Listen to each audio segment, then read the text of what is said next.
and welcome back to Guitars and Music Tech. This is our second episode, and it's going to be about why louder sounds better. Recorded music is basically different instruments mixed together in certain different volumes. Each of those instruments occupy a frequency range different from the other. Sometimes they overlap, but at the end, what you hear is what the producer and the sound engineer decided for you to hear. So they decided the volume of the guitar is louder. That's what you're going to hear. They decided that the bass is going to be louder. Then that's what you're going to hear. At the end, you still have a little bit of control of how you want to hear things. So if you like more bass, you just turn the bass up. If you want more treble, you turn it up. If you want different frequencies, then get yourself an equalizer and start playing with the EQ of the music, and you can customize it the way you like to hear it, because we don't all hear the same thing the same way. Also, in general, our human ears, he can hear voice clearer than other frequencies, and the voice is around the 2 kilohertz. And so the lower frequencies are felt more than heard, and you really need to boost them to feel them. You know, when you have a bass that's punching into your heart, that's when you really have a very good loud sound, and moving those waves into the air, and you feel the hit in your heart. That I love that. High frequencies are a little bit more tricky. You really have to boost them and put a lot of volume onto them to be able to hear them, because they don't have a lot of voltage in the system. So, but they are not that difficult to hear, though. Actually, the older you get, the less you'll be able to hear those high frequencies, the very high frequencies. Women, who are caring for babies, they can hear high frequencies much easier because the baby is crying at a very high pitch. So they will be able to hear that, to get up and help see what the baby wants. So if you don't want to wake up your wife, make sure you don't make a lot of high frequencies. They won't hear the low frequencies when they're sleeping, but they are tuned to hearing that baby crying. Interesting, huh? I need to explain to you very quickly something called compression, compressing the sound. Basically, music, as we know, have lower pass, especially classical music. When you hear it's like a little piccolo or a little flute playing, it's you. If you're in a car, you can't even hear it. You have to turn the volume up, and then wait a minute. When the whole orchestra plays, it's very, very loud, so you have to turn it down. So what you actually did there is compress the dynamic range of that piece. Classical music have a very, very wide dynamic range. The dynamic range is the range between the lowest volume, which is the very little flute playing, and the highest volume, which is all the orchestra, 150 people, all yanking at their instrument at the same time. It's an orchestral hit. So that's a very, very loud. So if you don't want to have that very loud dynamic range, what do? You compress it. That means you bring the volume of the piccolo or the flute higher, louder, and you lower the volume of the highest things. So this is easily done with little equipments. We call them compressors, and there's tons of compressors that you can buy, plugins or real ones.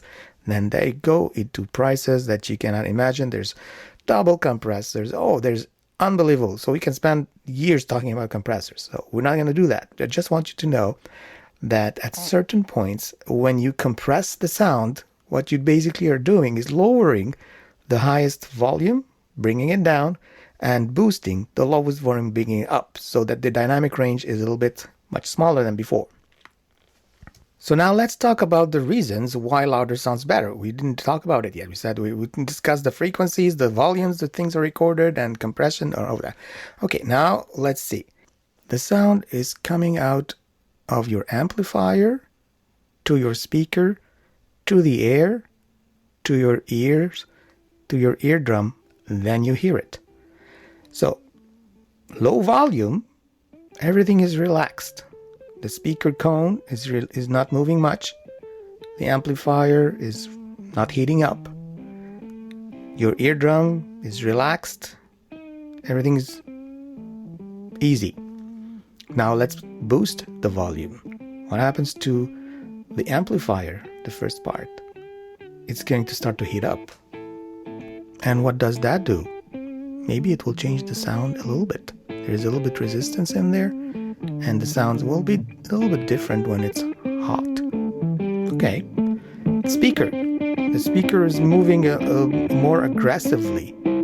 How far can the cone move? The speaker, if you haven't seen a speaker move, it pushes the air towards.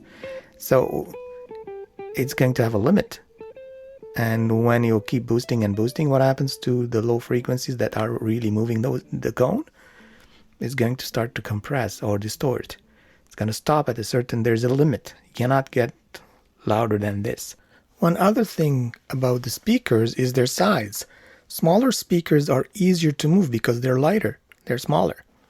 So on lower volume, they'll be able to produce the sound much better than if you have a bigger cone, a bigger speaker, which is a little bit heavier, and thus when you try to listen to it at the low volume, it's not really giving you what it's capable of. And when you boost the volume, then it starts to really shine and give you a better sound. That's one of the reasons too. So after the sound leaves the speaker, it moves through the air. There's no change there. And then it gets to your ear. Why did I say the ear? What's the difference between ear, the eardrum, and then Well, the ear shape is very important, and we're going to talk about that in another episode about 3D sound and the shape of our ears, how that contributes to it. So keep tuned, and we will be discussing that later on. Then it goes to your eardrum. So the airwaves are moving the eardrum. This eardrum is moving the little tiny bones in your ear and so on. Let's not go into that, but then you hear the sound. Also, your eardrum has a limit of how much it moves. Hopefully, if it moves too much, you're going to have problems. You're going to feel pain so if it's too loud. But it will affect a little bit of how you hear. So there's a lot of things going on when you turn on that volume in the material, in the equipment itself, the amp, the speaker, and your ear. Okay, so that's one thing to think about when you're turning up the volume.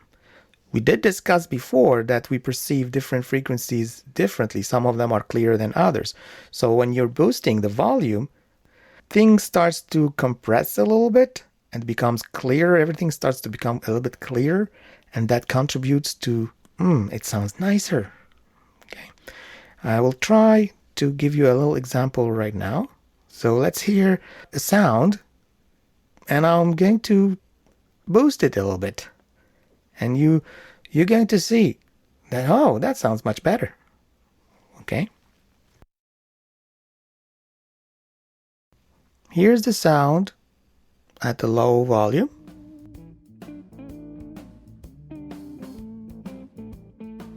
Here is it now, a little bit boosted.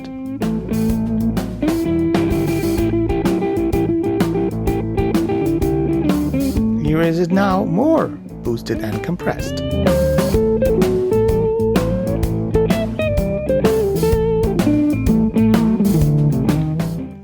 I think you've noticed that the more I'm putting volume, it's really sounding much better.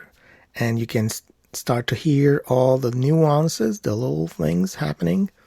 And that's what happens with all the companies when they produce music. They really go into volume wars, and everyone wants to have the volume as loud as they can.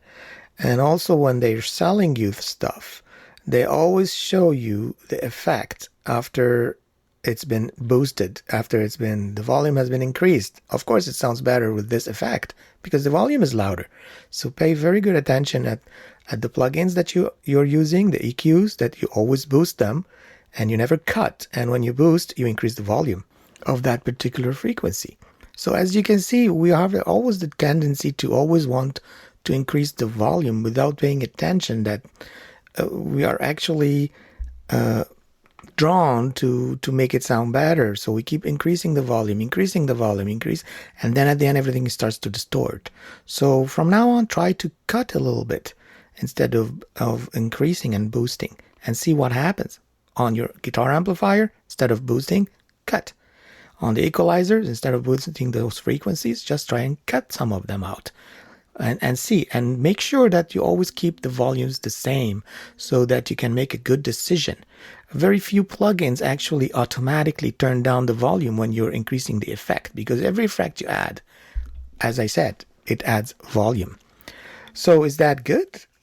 It sounds good. Everybody loves volume. So there's always a war between everybody to increase their volume.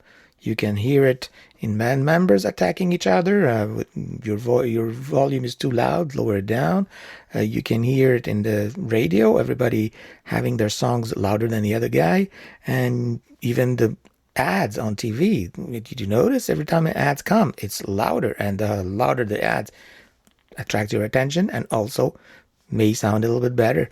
So there's always a war for volume. So thank you for tuning in, and I hope I shed a little bit of light on why louder sounds better. If you didn't even know that fact, now you know. And if it doesn't sound better, it's time to change your speakers. And hopefully I will see you and hear about you next time on our next episode. Thank you, and bye-bye.